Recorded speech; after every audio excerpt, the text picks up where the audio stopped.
Breaking news మూడో రోజు కూడా ఆపరేషన్ ఎస్ఎల్బీసీ ముమ్మరంగా కొనసాగుతోంది. ఈ రెస్క్యూ ఆపరేషన్ లో ఆర్మీ, ఎన్డీఆర్ఎఫ్, ఎస్డీఆర్ఎఫ్, సింగరేణి బృందాలు పాల్గొన్నాయి. Scanners, push cams, aqua eye వంటి పరికరాలను వాడారు అధికారులు. ఉదయం నుంచి టన్నెల్ దగ్గరే ఉండి ఆపరేషన్ పర్యవేక్షించారు మంత్రి కోమటిరెడ్డి వెంకటరెడ్డి. బురద, ఇతర వ్యర్థాలను తీయడానికి ప్రొక్లైన్ టన్నెల్లోకి పంపే ప్రయత్నం చేశారు. లోకో ట్రైన్ మీద ఎక్కించి ముందుకు తీసుకెళ్లే ప్రయత్నం సైతం చేశారు. అయితే కొంత దూరం మాత్రమే వెళ్లింది లోకో ట్రైన్. పుష్ క్యాంప్తో లోపల పరిస్థితి స్కాన్ చేశారు. అంతేకాదు ర్యాట్ హోల్ మైనర్స్ ని రంగంలోకి దించి మరీ ఆపరేషన్ కొనసాగించారు అధికారులు.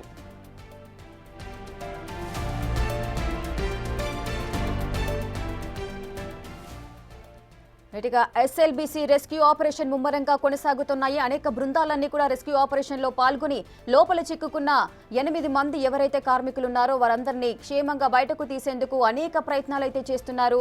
కానీ అక్కడ బురద, నీళ్లు ఎక్కువగా ఉండటం వల్ల తీసుకొచ్చిన ఏ మెషినరీలు కూడా లోపలికి వెళ్లడానికి కాస్త కఠినమైన పరిస్థితులను అయితే ఎదుర్కొంటున్నాయి. అయినప్పటికీ కూడా తెలంగాణ సర్కార్ అన్ని విధాలా ప్రయత్నిస్తూ కూడా ఆ మెషినరీస్ అన్నిటితో పాటు లోపలికి వెళ్లి వాళ్ళని కాపాడే ప్రయత్నాలు అయితే ముమ్మరంగా జరుగుతున్నాయి. ఇక ఈ రెస్క్యూ ఆపరేషన్ లో అటు ఆర్మీ, అదేవిధంగా ఎన్డీఆర్ఎఫ్, ఎస్డీఆర్ఎఫ్, సింగరేణి బృందాలన్నీ కూడా పాల్గొంటున్నాయి.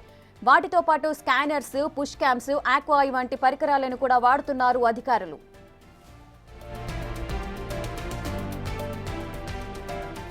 మరింత సమాచారం మా ప్రతినిధి రానా అందిస్తారు.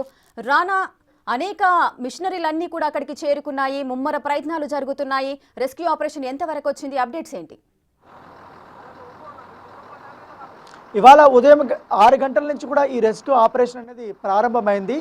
తర్వాత ఆర్మీ అధికారులు కానీ, ఎన్డీఆర్ఎఫ్ కానీ, ఎస్డీఆర్ఎఫ్ అధికారులతో పాటు ఈ ఫైర్ డిపార్ట్మెంట్ వారు వచ్చారు. దాంతోపాటు ఈ జిహెచ్ఎంసీలో డిజాస్టర్ మేనేజ్మెంట్లో పనిచేసినటువంటి దాదాపు 100 మంది క్రూ కూడా ఇక్కడికి చేరుకుంది.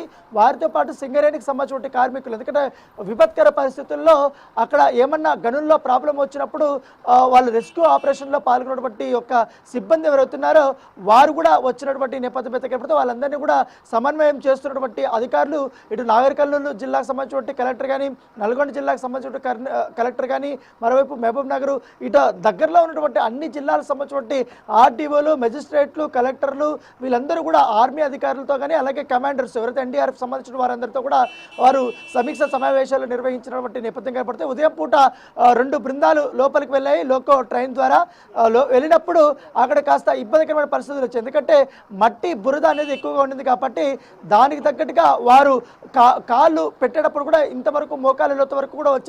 సో అక్కడ దాదాపు 100 మీటర్ల వరకు కూడా వెళ్ళడానికి ప్రయత్నాలు చేశారు, కానీ ఆ ప్రయత్నాలు కుదరలేదు. సో తర్వాత మళ్ళీ వచ్చారు. తర్వాత వచ్చిన తర్వాత ఆక్వా ఐ ఎక్విప్మెంట్ని వాళ్ళు తీసుకెళ్లారు. అంటే అది అక్కడి నుంచి స్కానింగ్ అనేది స్టార్ట్ చేస్తే మాత్రం దాదాపు కిలోమీటర్ వరకు కూడా ఏముంది ఏంటనే దానిపై కూడా అది మొత్తం పిక్చరైజేషన్ చేస్తుంది, స్కానింగ్ కూడా చేస్తుంది. సో దాన్ని కూడా తీసుకొని వచ్చారు.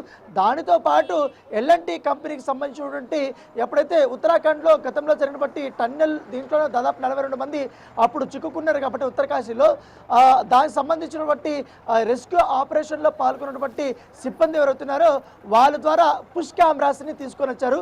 ఈ పుష్ కెమెరాస్ వల్ల కూడా చాలా పూర్తి స్థాయిలో సత్ఫలితాలు వస్తాయనేసి కూడా వారు భావిస్తారు. ఎందుకంటే గతంలో 42 మందిని వారు కాపాడారు కాబట్టి పుష్ కెమెరాని కూడా లోపలికి పంపించారు. సో మరి కాసేపట్లో అవి కూడా బయటికి వచ్చేటువంటి అవకాశం ఉంది.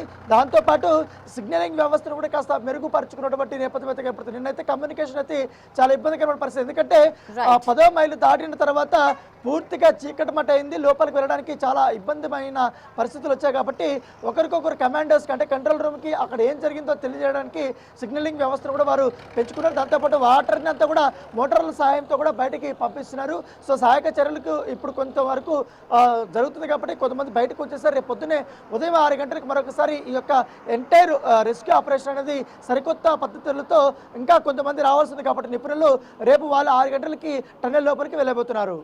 Right, thank you Rana, thanks for the live details.